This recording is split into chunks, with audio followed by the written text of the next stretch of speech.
Owganystanda tire taýpa ýollaşçylaryň we syýasy liderleriň gatnaşmagynda geçirilen Loýa Jirga geňeşi dowam edýär. Kabulla ýygnanan maslahata gatnaşyjylar abaşa bilen howpsuzlyk ulalaşygyny baglaşyp-baglaşmazlyk barada karara gelerler.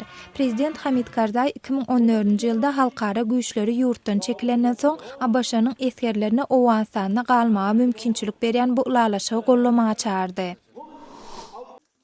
Russiýanyň Sankt-Peterburg şäherine Greenpeace toporunyň 5 aktivisti şol sanda suratçy Denis Sinyakow grewni pul goýlandan soň tutsaglykdan azatlyga goýberildi. Häzirçe Rus resmileri 2 ay mundan dol Arktik deňizinde Gazpromyň alyp barýan neft işlerini protest eden mahaly tutsag edilen 30 adamyň 26syny tutsaglykdan grewne goýberdi.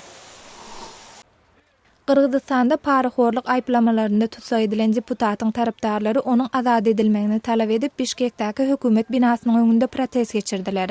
Opozisiýadaky Atajur partiýasynyň wekili Akmatbek Keldibekow salgyt gullugynyň başlygy bolan döwre weripe ygtyýarlyklaryndan hyýanatçylykla peýdalanmakda aýplanýar. Keldibekowyň tarapdarlary bildirilýän aýplamalaryň syýasy matlap bilen galplaşdyrylandygyny öňe sürýärler.